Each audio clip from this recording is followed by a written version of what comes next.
Hello, I'm Andrew Hara, the host of the Bomb Squad. I wanted to tell you about my movies. All are available on Tubi, which is a free streaming service. The last one is a zombie drama about how a pandemic and isolation could drive a group of people mad. When the virus hits, John finds himself alone and scared until he meets Michael, his protector. But when Karina, another survivor, enters the mix, everything that John and Michael knew will be turned on its head. The last one is a zombie virus movie that's somehow even more relevant today. Plus, it has zombies. Check it out. Borderland is a mexploitation film about living in El Paso. When Sarah finds herself in debt to the cartels, she has until sunrise to find some missing monies with the help of her executioner. Borderland is a true midnight movie and a lot of fun. Finally, the documentary Humble Spirits tells the story of the Hahn family, including champion Jennifer Hahn from El Paso, Texas. The entire Hahn family has grown up in the combat sports and has helped shape who they are both in and out of the ring. Humble Spirits, a family of fighters, is the perfect documentary for boxing fans of all ages. Check out Tubi to watch all my films. And now, let's start the show.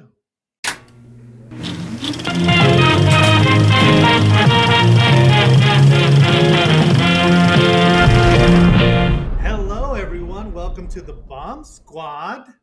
And we are having technical difficulties because of Zencaster, but that's all right. I mean, not because Zencaster, because of Anchor, whatever platform we actually use. So welcome. Okay, so today's episode is a special one because it's the 40th anniversary. We're also doing a deep dive about this character to celebrate his 40th anniversary. And it's a character that everyone knows and loves, probably more popular than like Star Wars, Indiana Jones, Harry Potter.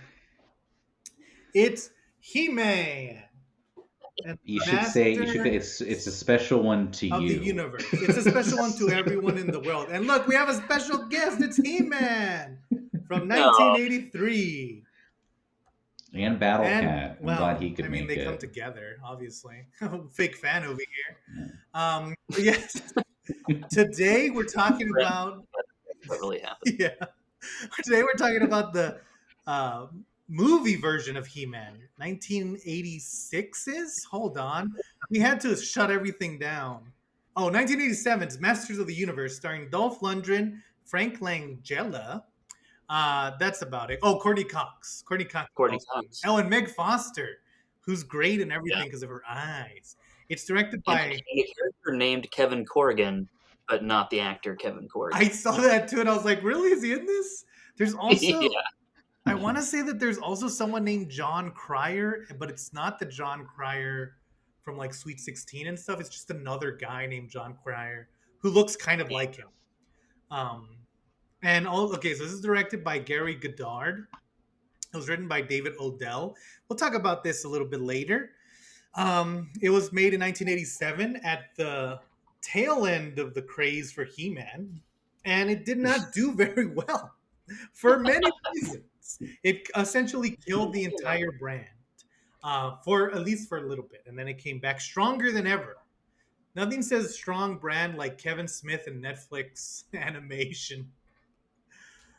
So yes, Is that where they're at right now? yeah, they have He-Man Revelations on Netflix, and they also have He-Man and the Masters of the Universe, a new show that my niece loves, also on Netflix. Check it out, and also check out our video. It's going to be here. It's about He-Man and all the different versions of him. We did one on Skeletor originally, and now we're doing another one on He-Man. Hopefully it gets out before the end of the year, so it makes it for the 40th anniversary. You can see the Skeletor one here. You can see the Skeletor one here. It's Skeletor. Oh my god. He, There he he's is. also in I'm the all studio. propped up today. I'm like Carrot Top. So, Josh, why don't you tell us what this movie is about? And if you make one mistake, I'm going to drop you from the podcast. Oddly enough, it's not very much about He-Man. That was my biggest surprise.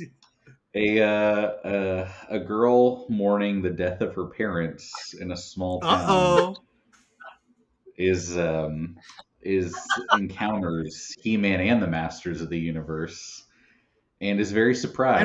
And what does He-Man say to That's not what I get would have said. That's exactly right. what does He-Man say to get his powers, Josh? By the power of Greyskull. Does he say it like that, or does he say it in a different way? I think he says it basically like that. Yeah. Okay, so yes, He's very casual about it. here's the thing. Big deal. Let me ask you guys what you thought of this movie, and then I'll give my fan perspective, and then we'll talk about the problems. What did you guys think of this film? Well, the only He-Man information I knew was that, like Josh has alluded to, is that Andrew is a huge fan. So since, I guess, 2010, 2009, I've heard about He-Man a lot. And I just now watched the movie. I really loved the intro. Like when it showed like Castle Grayskull and they had like that kind of like intro words and the weird graphics coming at you. Yeah, very Superman-esque. Yeah, and I really liked the lights that came off of the Japanese synthesizer, aka the key to the universe. But it really reminded me of like those Ninja Turtle movies from like the early 90s. Like that sort of vibe, like that kind of like this strange mix of like cartoon and like real, like I feel like that was like a big thing, like going to Earth with like a space age thing. You know what I mean? I can see it. I see it's like it has similar like tone, although I think, I mean, I'm not like a huge, I probably know a little more than you and way less than Andrew. Yeah. But this felt to me like someone already had an idea, or like kind of like a Saw 2 situation where they had a script for a fantasy thing about a girl getting like trying to come to terms with the death of her parents. And then they're like, oh, we have the rights to He-Man. We could like awkwardly put like 30 minutes of He-Man stuff in this, and then kind of like it felt like someone had an idea that wasn't He-Man, and then like, well, he would work as like the character who comes to Earth. Like it felt very tonally off. Because then I don't know. There's stuff in Andrew. You could probably explain this too, because they make a big point of like kind of going like, oh, not only is all this Earth stuff happening, but like music is the key to the universe, and music actually controls everything.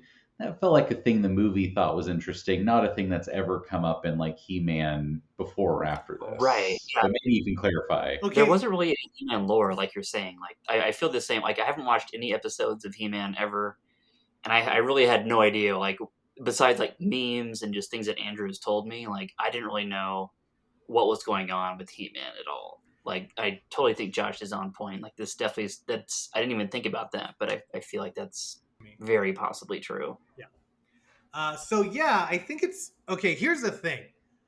I agree. The weirdest thing is that I feel like the director and the writer, and they've kind of talked about this in interviews, they were basing this movie off of the original mini comics, because every toy of He-Man before they made a cartoon came with these mini comics.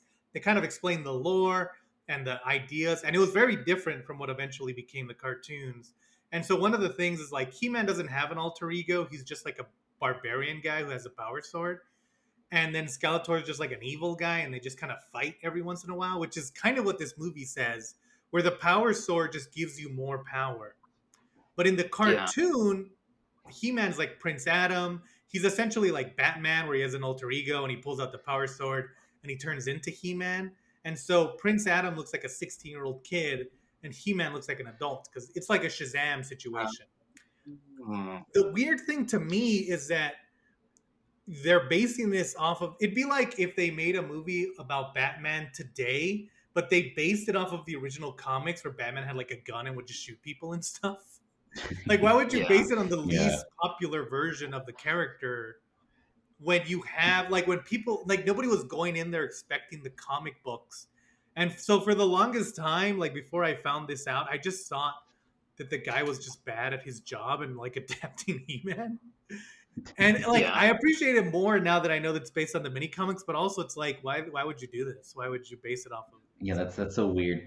Although I will say too, He-Man uses a gun mostly in this movie. There's a lot of gunplay in this film. Yeah, He-Man's a barbarian. Of course, why wouldn't he use a gun? Everyone uses a gun. He does. He-Man. Does he really use a gun in the Yeah, show? he uses lasers all the time. See, because in Eternia, it's a mix of fantasy and sci-fi. So Right. It's they kind of the yeah, they both shoot guns worlds. and lasers. I mean, they're always lasers, but they shoot guns all the time. It's like the Star Wars thing to an extreme. I mean, it's that thing where like He-Man doesn't even really use his sword the same way that Leonardo didn't use his sword in the cartoons because you couldn't have You can't show him slicing a dude up. So he would just like fight robots. I enjoyed it. They also there are some real guns used in this, quite a lot more than I expected for a kids movie.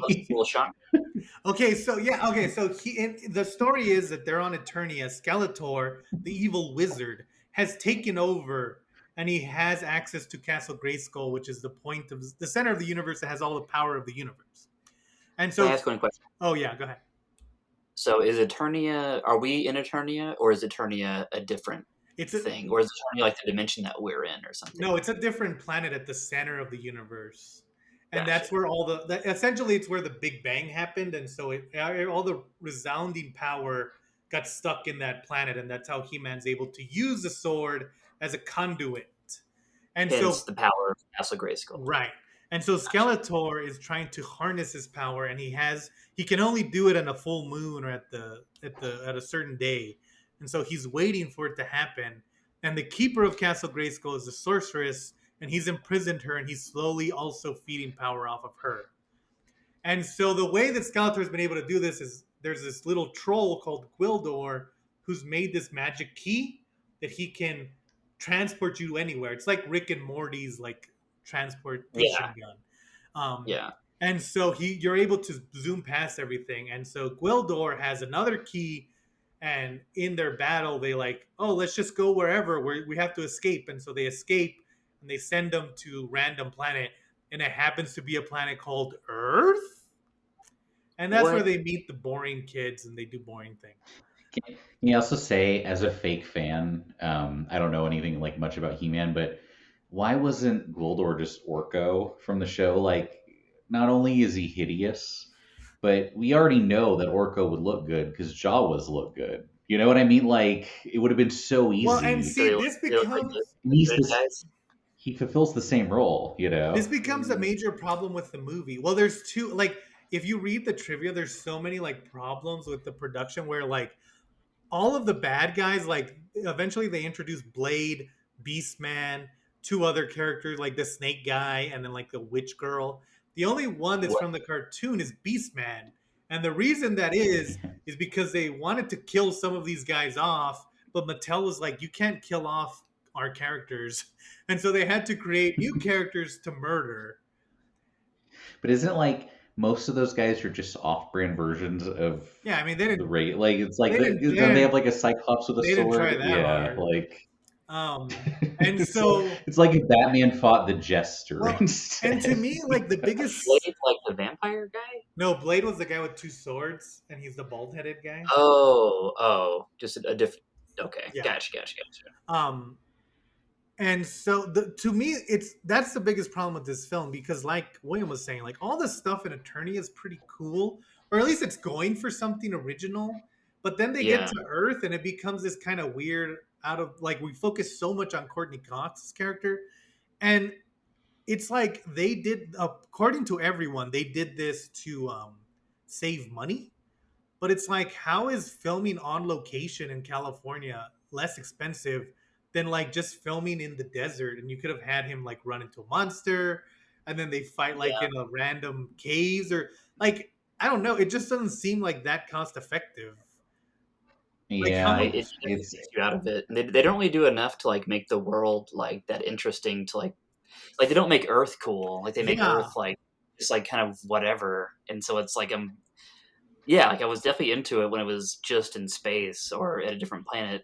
And then as soon as they came to Earth, I was like, okay, this is 80s stuff. Yeah, and they don't even do the like when Star Trek, like, they accidentally end up in the 90s or whatever, where it's like, there's like social commentary about how things are. They don't even really do that. It's just like, and they're on Earth, but it's not a big deal to them. The only real chicken, just like me. Yeah.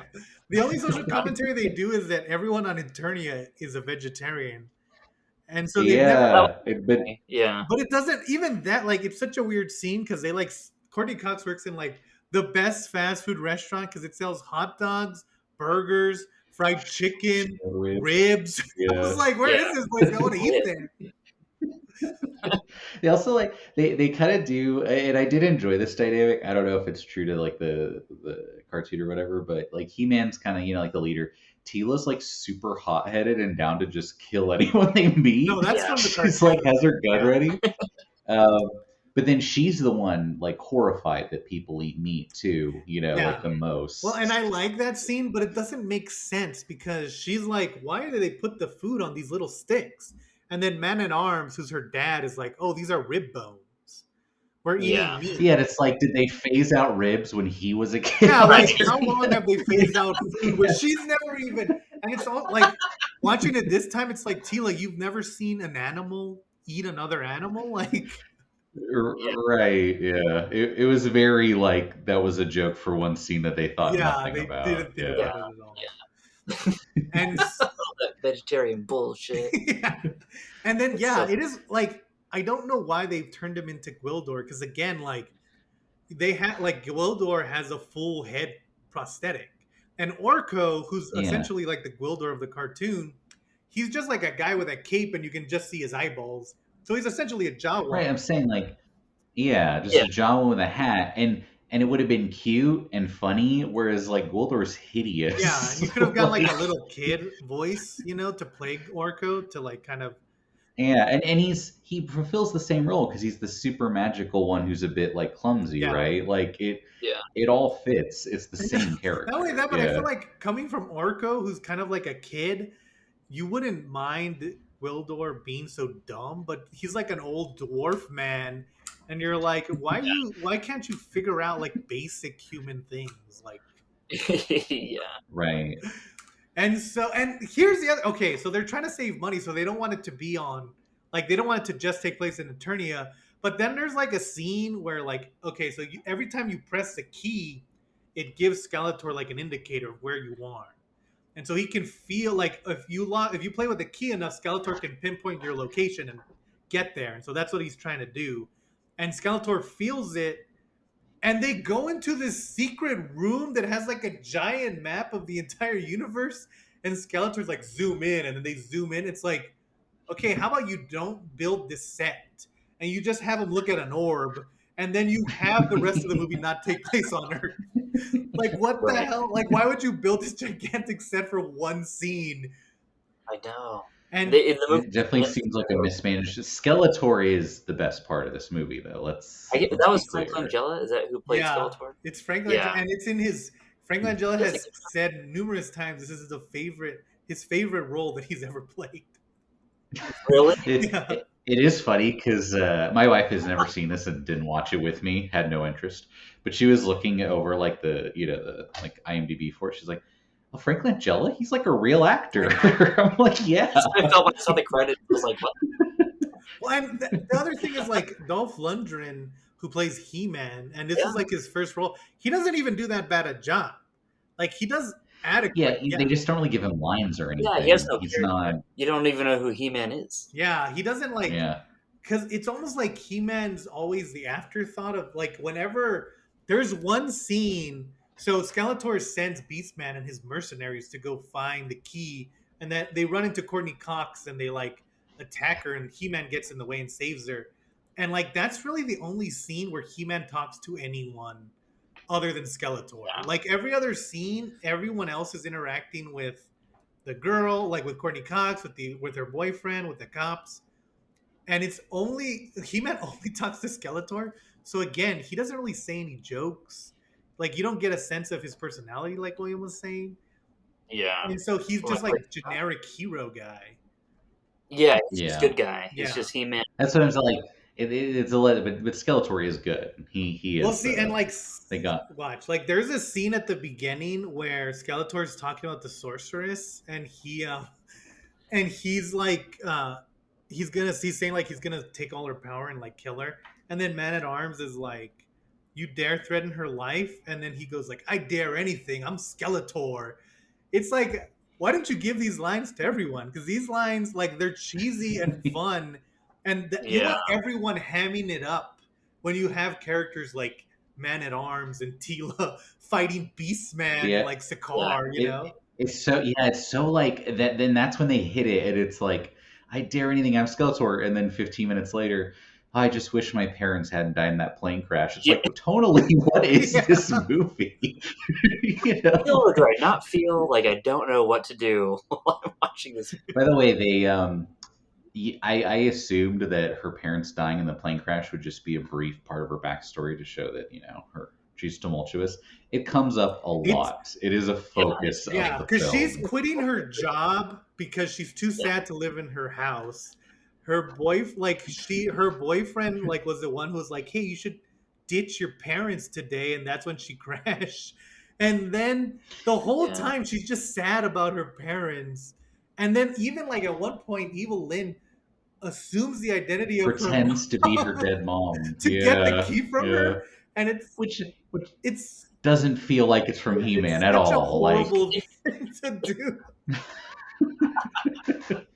This is a children's it's film, so yeah. right, right. It's just so And not only yeah. that, but like she looks like the mom. She's like, "Get me," and then Courtney Cox is like, "Oh, you're alive." She's like, "Yeah, give me the key." And then she gets the key, and then she hugs her, and that's when Evil Lynn turns back into Evil Lynn. It's like, at least give her the hug. Like, you can't even like finish yeah. the thought. You have to expose yourself right away. Right. You Emotionally, know, it's PG 13. one thing Emotionally PG-13. Yeah.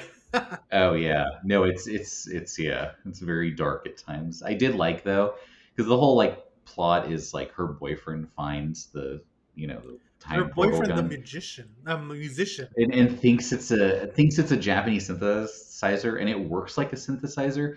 But the boyfriend, like, Courtney Cox, looks normal. He's the most 80s guy because he's wearing a leather jacket, a tie, a striped Yeah. shirt, and then a differently patterned like tie. It's like, why is she normal and he's Mr. Everyone 80s? else, because you have her, and then I mean you have her and she's just normal, but then you have the boyfriend, and then the boyfriend like works at a music shop, and the music guy's wearing like a multicolored yellow vest and like a I know. taxi driver hat and just a white t-shirt underneath.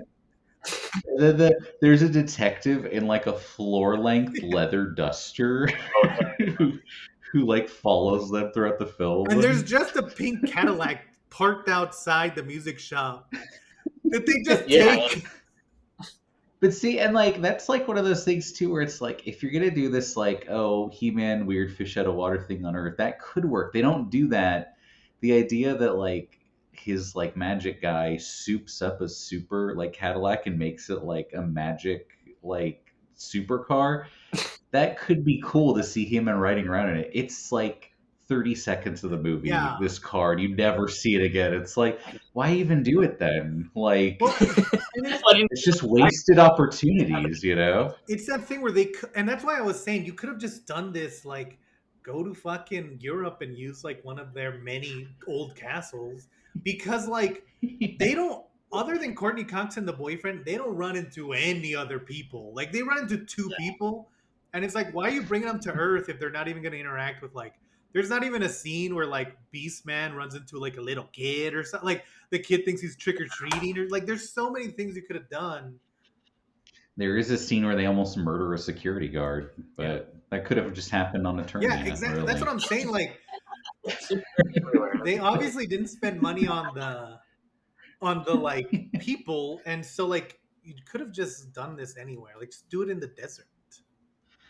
Right, and I don't know the 80s landscape for like film, tax credits and stuff, but it's like surely some Eastern European country would have given you a bunch of Yeah. money to film there, you know. And like He-Man fighting in the ruins of like an old village would be way better than him fighting at a bunch of empty Yeah. warehouses, which It is is what funny, happens in like this there is movie. like multiple empty warehouse scenes. Well, it's a canon film, right? Yeah. And if you've ever seen canon films, most of them have like fight scenes in an empty warehouse. So Well, and it's like Um, the budget was $22 million. You could have 100% filmed in like New Mexico for that yeah, money, you know? What does that translate to today? I'm not sure, but the budget for Commando was $9 million. You definitely could have had He-Man fly to an island and just murder people there. Yeah. Right. Would have been beautiful. They're just in Yeah, the like you do hills of a couple Southern of Cal. I scenes mean, at Greyskull. They go to every like the Star Trek desert. They episode fight takes place in Beastmen. Southern California. Yeah, Yeah. like so easy, you know. So maybe they But did have a they didn't script. I do don't that. know. But yes. So they fight He-Man and like again there I guess maybe it was because the costumes and everything looks good. I mean, considering that Skeletor is just a Yeah. skeleton face and like how would you do that in 1985? It looks pretty good for the time Yeah. period. And And even like his gold costume looks pretty good. yeah, even like Beastman and all that Yeah, look yeah. pretty good. And so Yeah. it's that, and like Man at Arms, who's like the other guy, he looks exactly like the toy. It's really cool.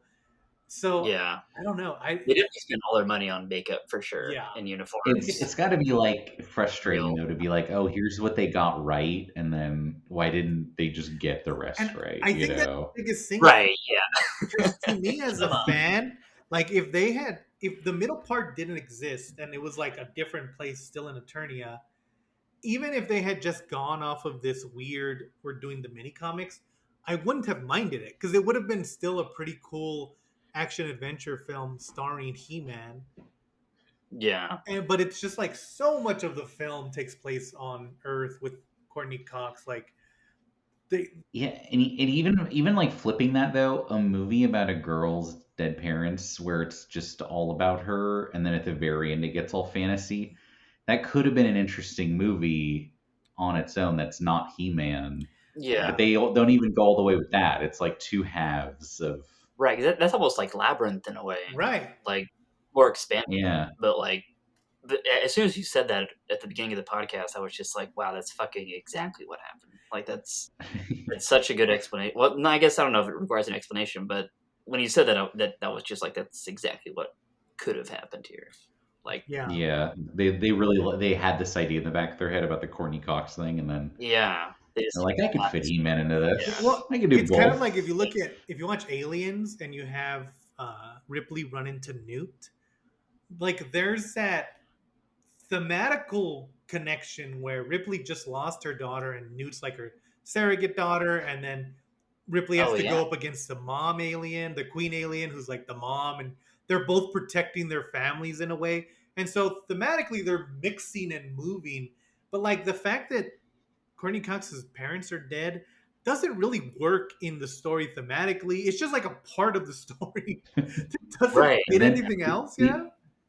The ending is so weird. I mean, can we spoil it? I assume that's fine. Yeah, that's fine.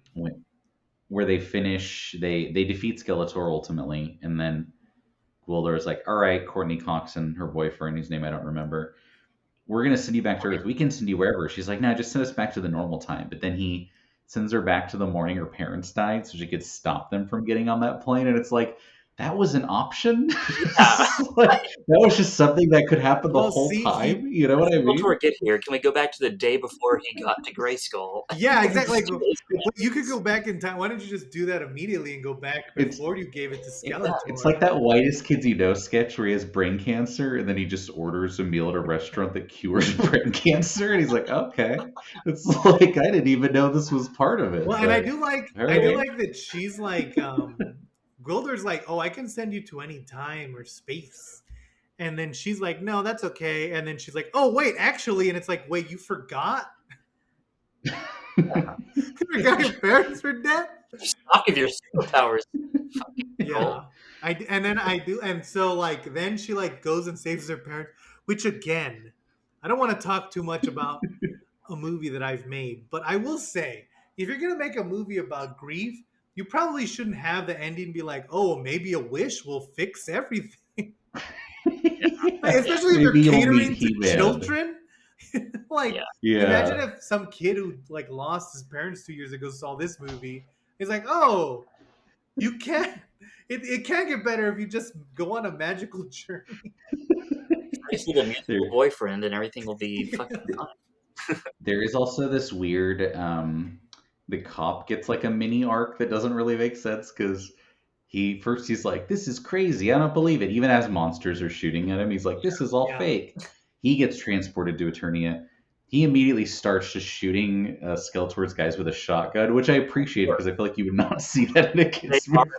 Just a cop blowing away like. So you're saying he's the most accurate cop ever depicted in Fantasy Guards. And then at the end, they're like, "Are you going to come back with us, Mr. Detective?" It's like, "I'm all right here. I got a lady. I got Eternia." And it's like, there's a lady behind him. It's like he just got a girlfriend between scenes. Yeah. Like, you're not by your world being like extremely larger did He-Man make this woman date him? To be fair, he did just save the entire universe. I feel like that's a pretty good opening line. He doesn't he has that line. He's still understanding reality. It is funny like the girlfriend is not a character. She's just a he does that thing where he's like, "What is this? I feel like I'm in the Twilight Zone." But at that point, they've already fought Skeletor. They've been transported to Eternia, and there's people shooting lasers at them. Like, how much more evidence do you need to know that this is real? Yeah, but then he fully accepts it as like, I'll just stay here and date this woman. Yeah. Do you guys have sports? I don't know anything about this. Yeah, do you guys live in space? Or like, what's the deal? Do I need to go to school? Like, where am I, to be honest? Like, I don't know where we are. Like government. Are we in the past or the future? Are we still on Earth? It doesn't matter. It's just such a weird, I don't know. I mean, yeah. I enjoyed it. To be fair, I have gone with girls that I barely know to strange places, and so been like, this is fine. Yeah. Sometimes you end up in a bar in Mexico, and sometimes you end up in Eternia. It's just part of the dating scene. It's just what it's like, yeah. So yeah, I think like that's why if I would recommend watching this movie just because it's crazy how like different the beginning and the ending when they're on Eternia are, as opposed to the middle. And there's like some interesting stuff in the middle, but for the most part, it's kind of like, you know, they have those people who edit the Phantom Menace to be less boring. It's like, edit this movie to only be 30 minutes, and I think it would be super great. Yeah, honestly. Yeah, no, it would definitely make a better like short film that. Well, I think it would make a better feature film. It just needs someone. Well, yeah, but it does, using what it they really have. does feel like, because like Josh was saying, like Courtney Cox gets an arc, the boyfriend gets an arc, the cop gets an arc. You know who doesn't get an arc? Wildor, or Man at Arms, or Tila, or any of the characters that we've come to watch. Yeah. So it's just it'd be like watching a Michael Myers movie where Michael Myers isn't in the movie. I know. Like there was definitely a point in the middle of the movie where Leslie came and like asked me a question, and she was like, "Can I interrupt you in this scene?" And I kind of felt bad, but I was like, "Yeah, it doesn't fucking matter."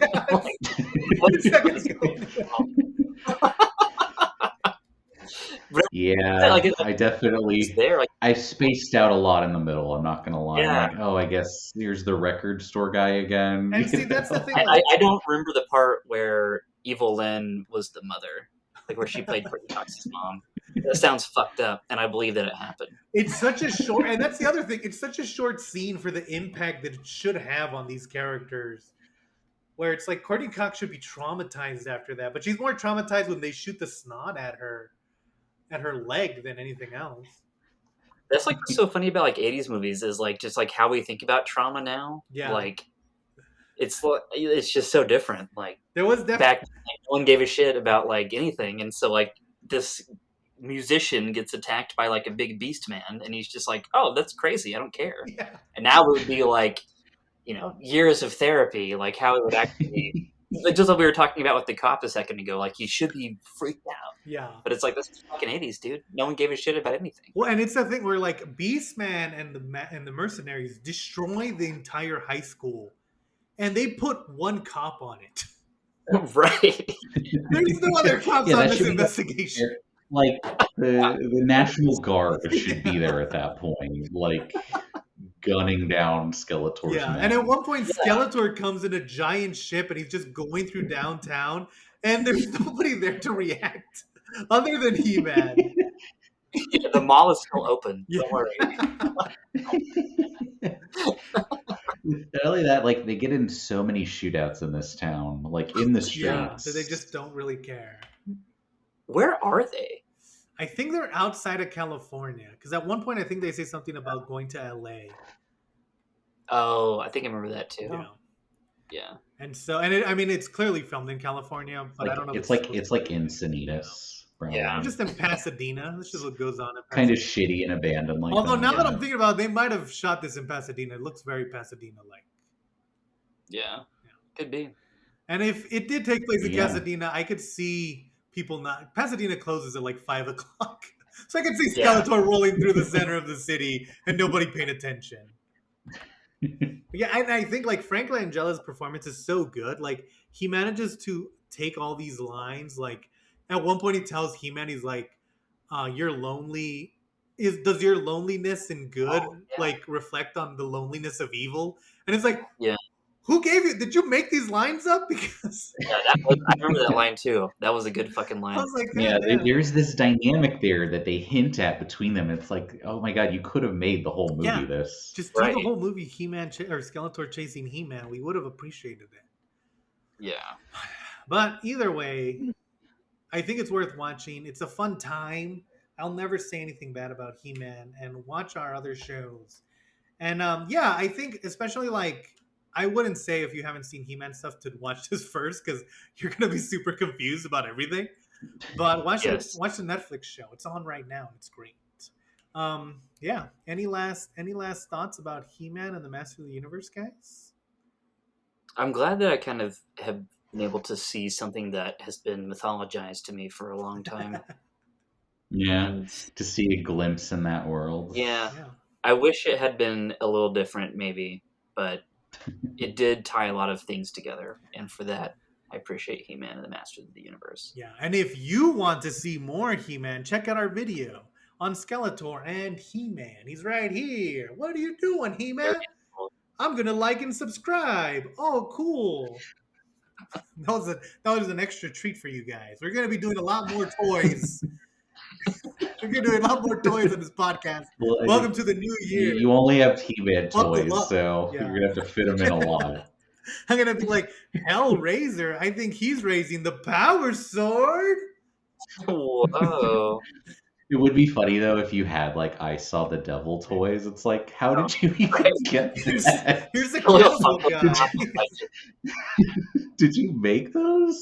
That would be super cool. Someone get on making I Saw the Devil toys. Make Keanu Reeves in Devil's Advocate. Yeah. Welcome back to the Bomb Squad, guys. We'll see you next week, probably. The holidays. But yeah, go watch He-Man. Go watch our other episodes, and we'll see you next time on the Bomb. Thanks for watching the Bomb Squad. Please, while you're here, give us a like and a subscribe. We really appreciate it, and it means a lot.